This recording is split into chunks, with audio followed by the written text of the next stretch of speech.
أصدقائي في حلقة جديدة من قناتنا مكتبة أروى ونورهان. النهاردة هنكمل سلسلتنا طريق التفوق، وقصتنا النهاردة اسمها صدى صوت الأسد. صار الأسد الملك يوما حتى وصل إلى جبل في أطراف الغابة به مغارة مظلمة. وقف الأسد حائرا أمام المغارة وقال في نفسه: ترى ماذا بداخل هذه المغارة؟ ثم ملأ رئتيه بالهواء وزأر زئيرا عاليا، وما هي إلا لحظات حتى سمع زئيرا مخيفا يرد عليه.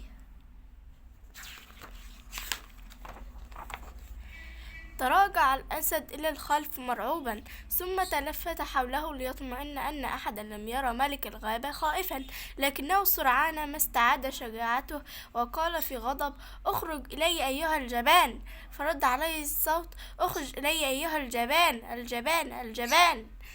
ارتعش جسم الأسد من قوة الصوت الذي ظل يرن في أذنه مرات ومرات. فدخل الغابة وهو يكاد لا يصدق أن هناك أسدا في قوته، بل إنه يرد عليه في شجاعة.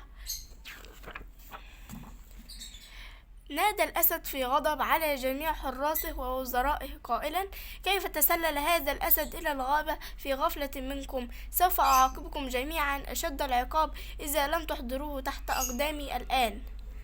تقدم النمر الصفوف ليفوز بثقة الأسد وتقديره، وعندما وصل إلى باب المغارة صرخ بكل قوته قائلا: كيف تجرؤ أيها الحقير على أن ترد على ملك غابتنا؟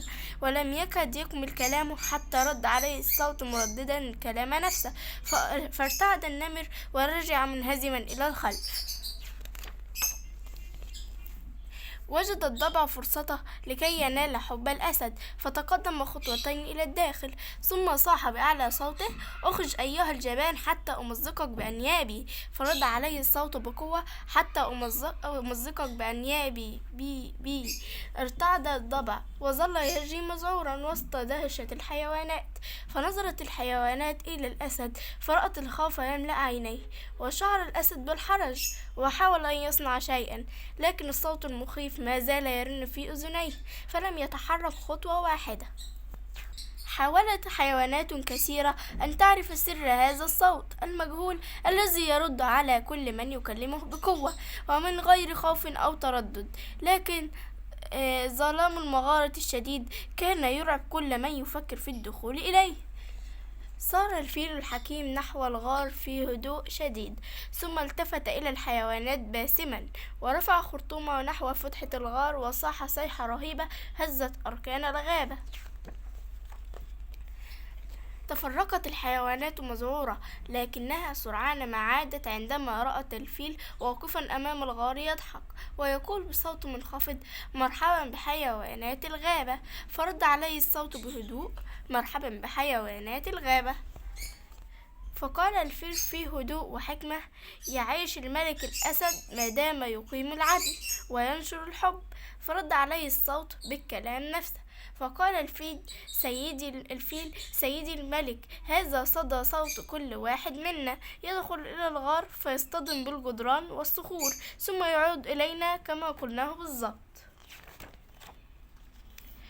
ثم أكمل كلامه قائلا: إنه مرآة لصوتك، إن حدثته بخير حدثك بخير مثله، وإن حدثته بشر حدثك بشر مثله. فضحك الأسد بعدما التقط أنفاسه واطمأن على ملكه، كما ضحكت جميع الحيوانات. قال الأسد: إذا لابد من أن نحدث أنفسنا بالخير ونحدث من حولنا كذلك. ثم نظر الفيل إلى الفيل قائلا: أحسنت أيها الفيل الحكيم، أنت وزير الغابة من اليوم. وكده اتعلمنا يا أصدقائي من القصة بتاعتنا إن إحنا لما يقابلنا موقف أو مشكلة نتصرف فيها بهدوء وحكمة. ودلوقتي تعالوا نشوف الفكرة بتاعتنا من كتاب 700 فكرة في تربية الأبناء. فكرتنا النهاردة اسمها صندوق الملل. الفكرة دي عبارة عن ايه؟ عبارة عن صندوق او برطمان صغير فاضي نحط فيه بقى قصاصات ورق زي كده.